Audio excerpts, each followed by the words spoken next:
Hello, and welcome to this episode of the Alignment with Jen podcast. Today, we are going to be talking all about becoming extremely spiritually attractive. I love this topic because I think with social media, there's so much emphasis on looks and plastic surgery, and there's like this whole new trend of looks maxing. And I personally think that people are completely missing what actually attraction is and what actually makes somebody attractive. And that's what I want to talk about in this episode. I want to talk about what actually makes you energetically, spiritually attractive, because frankly, that's what we are actually attracted to. Looks are amazing. Looks are beautiful, right? They're expressions of a person, but there can be the most beautiful person in the world, and you cannot be attracted to them if spiritually and energetically, they are not in a place that feels really good. The woman who walks into a room and is able to shift the field with her energy is extremely spiritually attractive. She's the person that people want to have a conversation with, right? People want to ask for her phone number. Maybe they want to just, keep being friends with her. What makes someone that kind of person that people want to connect with?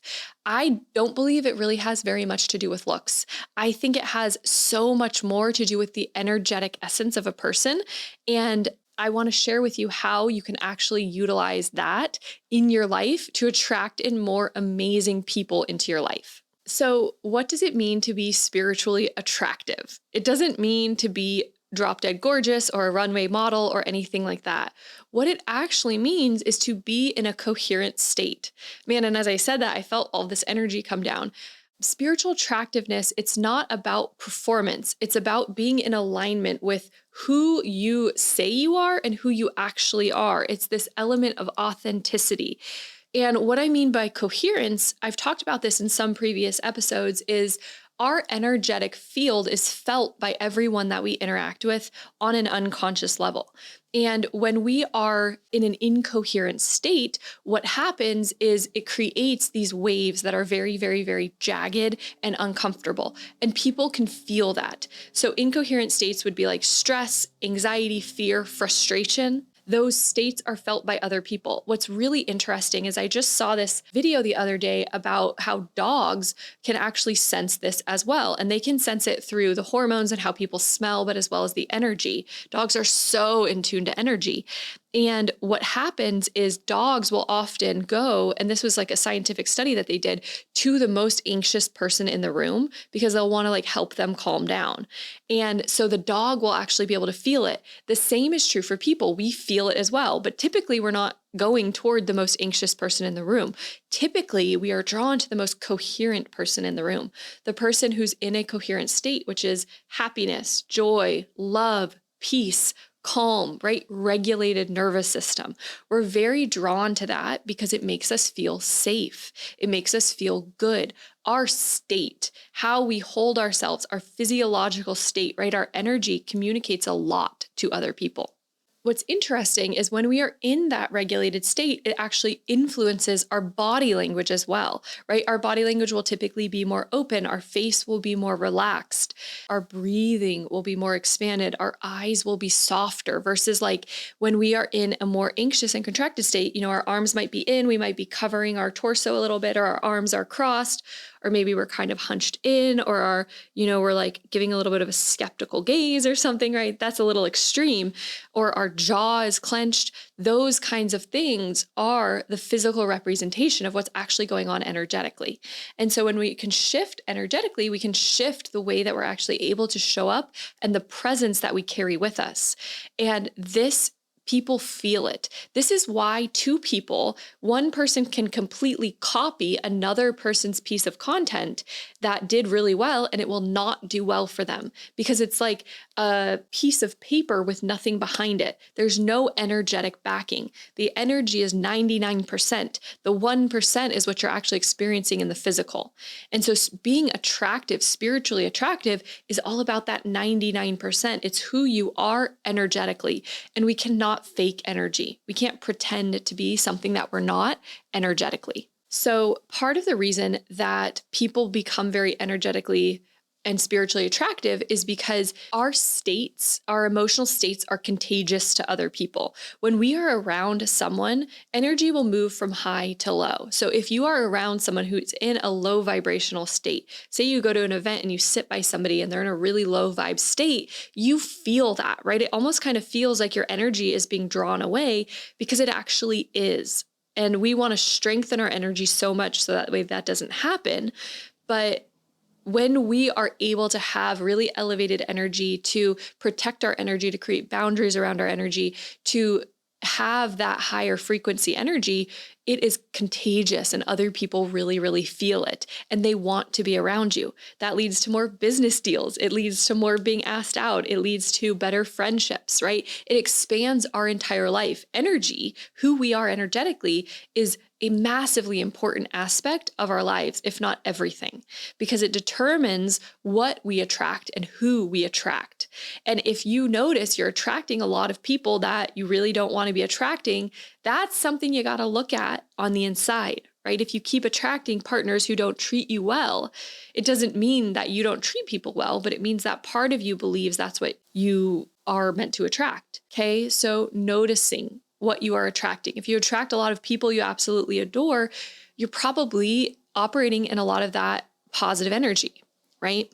Another piece of this equation as well is our micro signals. So as I've talked about in previous episodes, our nervous system is constantly scanning for information. It's noticing these micro expressions that happen in 1/25th of a second on someone's face. And what's crazy is we know if someone is trustworthy very, very quickly, or if something feels a little bit off very quickly, because we're scanning for these quick micro expressions. It might just be this flicker of an expression that makes us feel like, okay, there's something incongruent here. We're not consciously thinking this, but we're unconsciously knowing it. And when we are truly in alignment, right, we are the same on the inside as we are on the outside. When we are an authentic expression of ourself, that is more attractive because everything lines up, right? The cues that we're sending out, these micro expressions that we're sending out, our eye contact, our tone. I noticed that as people grow on their spiritual path, their faces will change, their voices will change. Even Dr. Joe has done studies, and he'll share about this at his retreats, that over a week of meditation, 6-8 hours a day, I don't really know exactly, of meditation, people's faces will actually change. That's because their energy is changing, right? And matter follows energy. Our physical matter, what we feel like, what we're experiencing physically, any physical ailments or symptoms are the result of energy. The energy always comes first. Okay. And so when you spend a week in meditation or you do a lot of spiritual work on yourself, you change energetically and your face will actually change. Your voice will actually change. If you look at photos of me from even 5 years ago, I look like a completely different person because I've done a lot of spiritual work on myself. And I don't know, I think it's pretty cool. I feel more attractive in my mid-30s than I did in my early 20s when society says you're more attractive, because energetically, I probably am. Spiritually, I am, right? Attractiveness is not dependent on age. It is dependent on your energy. It's dependent on who you are spiritually and that spiritual coherence within your system. Now that we've kind of talked about the basis of this, let's talk about what it actually looks like to be spiritually attractive and how to become spiritually very attractive to people. This is like just your energy draws people to you, essentially. People are just drawn to your energy and they want to be around you and they treat you well and they like you. I think it's kind of what everybody wants. So know that you are a vessel for the light. Your soul is a vessel and it's meant to be filled with the light of the universe, the light of the creator. When you pour into yourself as the feminine, you strengthen your vessel, and a stronger vessel is able to hold more light. So light is blessings. It's love, it's abundance, it's all of the things that you want to manifest in your life, all of the juicy feelings that you want to feel, all of the amazing things, the fulfillment. And when you pour into yourself, when you take care of yourself, you do two things. Not only do you strengthen your vessel, so spiritually you are more attractive, but you also communicate unconsciously to other people, I am valuable, I am high value, because we take care of things that are valuable, right? I talk to so many women And something that often they'll talk about is, like if I don't get dressed and, I stay in my yoga pants all day for too many days in a row and I don't do my hair and my makeup, I don't feel as good. And that's because we unconsciously know when we put that effort into ourselves, it's not just about feeling and looking our best, but it's about actually pouring into ourselves. So taking care of ourselves. And a pattern I see with so many women I work with, because I work with so many really high achieving women, is that they prioritize everybody else and everything else, right? They prioritize their families, they prioritize their careers, they prioritize their friendships, they prioritize what their next door neighbor needs over themselves. And this creates this imbalance because a strong vessel draws in everything that she needs. She draws in all of these blessings. But if you're not taking care of yourself, if you're saying everybody else is more important than me, by neglecting your own needs, by not making time for yourself, for your skincare routine, right? For yourself to go to the gym, for these things that matter to you, you're unconsciously communicating that you don't feel as valuable as all of these other things that you're putting time into. It kind of sounds harsh, but it's the truth. Notice where you place your attention and your energy is what you value. So notice if you are not making time for yourself, you are not valuing yourself as much as you could. And so flipping that relationship is really going to help not only you feel better, but it's going to make you more spiritually attractive. This is why there was a book, this must have been in like the 2000s, but it was like Men Love Bitches. And the reason that book was so popular is not because men love bitches, but is because people love people who pour into themselves because it elevates your value. We love when people take care of themselves unconsciously because it communicates value, right? If you get a brand new car and it's the nicest car you've ever bought and it is beautiful and you love it, you typically take really good care of it versus if you bought like an old car that's about to die and is already dirty anyway. I think that's all I'll say on that. Another thing that makes you spiritually attractive is not being needy. Neediness shrinks your vessel. It shrinks your ability to receive what you need. It shrinks your field, and wholeness expands it. So what do I mean by that? Wholeness is essentially knowing that you are whole and complete as you are. Yes, there are things that you probably want to work on and change, but knowing on a soul level that you are fundamentally worthy of the things that you want, worthy and deserving, and you don't have to prove yourself. You don't have to earn this level of worthiness and this level of wholeness. When we become needy, what it is it's essentially saying, and you can be needy of anything. You can be needy of love. You can be needy of other people. You can be needy of approval. You can be needy of people to like your content and, follow you and all that kind of stuff. But what neediness does is it's very repelling because it unconsciously says like, I don't feel whole on my own. And because I don't feel whole on my own, I need you to show me that I'm whole. And it feels like this yucky energy, like this unconscious taking energy. This is why some people get so turned off by sales, right? Because it can feel really, really needy. And if somebody really needs the sale, then it feels needy. It feels like they want something from you. Versus wholeness is like, you know what? I know because of my connection to the universe, to the creator, that I'm going to be provided for. I have this absolute certainty. I have this absolute faith. And so it's cool if you buy my product or not. It doesn't really change it for me because I know all of my abundance comes from the universe anyway. I don't really care if you want to go out with me again. I'd like to go out with you, right? You're cool. But if you don't, that's fine too, because I know that the right person is coming for me. I always say this to my best friend of that. Basically, I think the only thing that we need to do is just have faith. I think that's the reason we're here, is just to have faith that we are provided for, that we are taken care of, and everything just works out. There's this Deepak Chopra book, and it's called The 7 Spiritual Laws of Success. It's a really, really good book. And in it, he talks about detachment. And I love the way that he talks about it in that book. And what he says is that basically for you to receive anything in the universe, you have to let go of your attachment to it. It's significantly harder for us to receive things when we're so attached and we're so gripping of them because we're vibrating at a different frequency. When I really, really need something, I'm living in the lack of the fact that I don't have it, versus when I can let go and be like, yeah, it's cool if you want to go out with me. It's cool if you don't, whatever. I'm detached from it. Right. And that's a very spiritually attractive quality because it comes from this place of wholeness, of knowing I'm whole and complete as I am. I know I'll be provided for. So let's end with the 5 qualities of a spiritually attractive woman. Okay, so what makes a woman very spiritually attractive besides the things we've talked about? So number 1 is presence. So when we are very dysregulated, when we are anxious, when we're in that mode, it's hard for us to be present because we're focused on this, that, and the other. But when you have a conversation with somebody and they are truly present with you, it feels amazing. It's so attractive. It is such a beautiful quality. And what often happens is, as women, we are constantly monitoring. This isn't always the case, but it's something that I've seen to be very common. We're monitoring for what people think of us. Oh, did that sound stupid? Was that an okay thing to say? What is this person thinking? What are they like? We're monitoring all these things outside of us, and that makes us not as present. It's almost like this quiet comes over people when somebody is really present with them, because our deepest desire as people is just to feel seen and to feel heard. And so when you can be really, really present with someone, it is so attractive, and they don't know why, but they're like, dang, I just want to spend more time with that person. That person is amazing.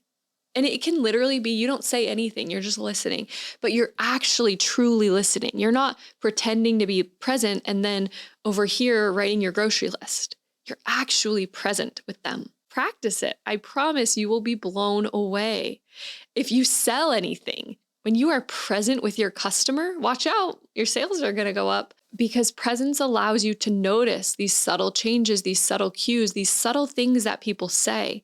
And it allows you to actually connect with people. And that's what people really, really want. So the second one is wholeness. She doesn't need everybody to agree that she's good enough. She doesn't need other people's approval. She doesn't need him to text her back for her to feel good enough or worthy or whole.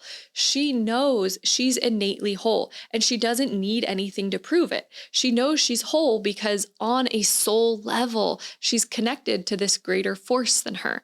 And so she knows she's whole and complete. She doesn't need to be any different than she is. That doesn't mean that she can't grow and change and evolve. She knows that she is whole, that there's this wholeness to her. She's not trying to get anything. She's not trying to perform. She's not trying to make anything happen or orchestrate the result.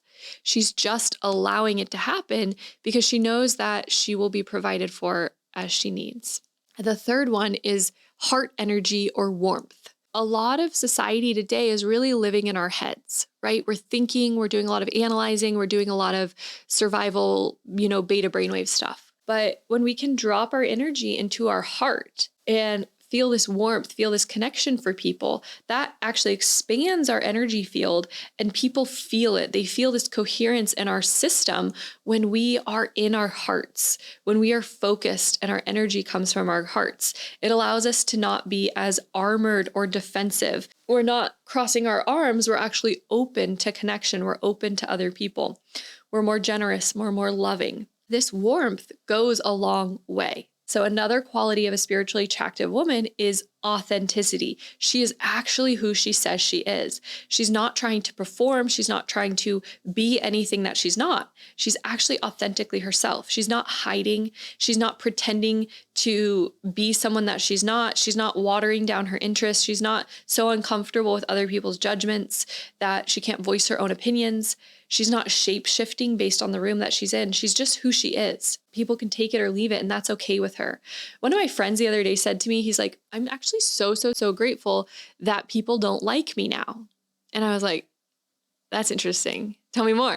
And he was like, well, he's like, I used to be such a people pleaser. He's like, that it would drive me nuts that people wouldn't like me. And so everybody liked me, right? Because I would make sure they liked me. And he's like, now it just shows me how much I've grown when people don't like me, because I actually let them not like me because they're seeing me for who I really am. And he's like, I think that's awesome. I think that's really cool to really appreciate it when people don't like you, because there's always going to be people who don't like you, right? On this podcast, I get all these really lovely comments. And then once in a while, I'll get a comment like, la, la, la, la, la, right? Like something, I don't know, kind of ridiculous or whatever. I just like, it just kind of makes me chuckle and like giggle a little bit, because I'm like, it doesn't matter how much you pour into something, how much you love something, how much you give, there's always going to be people who don't like you no matter who you are, right? There's people who don't like Mother Teresa, who is one of the historically best people who ever lived, basically, like one of the most giving people. People don't like her. You're never going to please everyone, and setting that as your goal is insane. So you might as well be your authentic self and actually attract people who authentically like you, don't like this orchestrated, made up version of you that you have to keep pretending to be anyway. And then we've got devotion. So the spiritually attractive woman moves from devotion, meaning she does things because she loves them. She moves. It's almost like, imagine this current of love, and she's moving because of this current of love. She's following the things in her life that she loves because she loves them. And that is so attractive. I was at the same dinner party I was at last night, and there's this woman that I met, and she hosts events locally in San Diego. And I thought she was so cool. And I told her, I was like, I want to be your friend. We should hang out, because she was talking all about her business and she obviously loves it. And I loved that energy of somebody who's so passionate, who's so dedicated, who's so devoted, who loves what she does, and she's following that path of what she loves. And she said something similar to what I've said when somebody asked her how she started her business. And she's like, I don't know. She's like, I did yoga teacher training, and then I just started getting all of these, people who wanted to work with me because she loves it, right? And it made sense to me because I see how she talks about it. She's so lit up.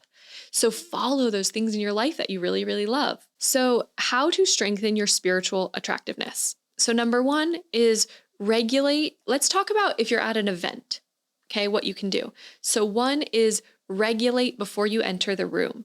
So oftentimes people will go into an event trying to get something. They're like, oh, I hope a cute guy asks me out. I hope I find someone, to become my customer, whatever. No, that's that needy attached energy, and it pushes things away. So regulate, calm your nervous system. Tell yourself, I am whole and complete as I am. I'm good, right? I'm good. I don't need anything from any of these people, but I'm excited to connect with them. And that's it. That's where I'm going to leave that. Okay. Regulate before you enter a room. Bring your best self to the table. And when you feel like you can't stay regulated anymore, when you feel like you're kind of getting needy, like, oh, I want some attention. I've been there. You leave that party, you go home. You don't stay trying to get something. That's not an attractive, spiritually attractive energy. You're never going to miss out when you're in that energy. You're going to miss out being in that energy. So leave. Don't stay the entire time. Let yourself have that boundary with yourself.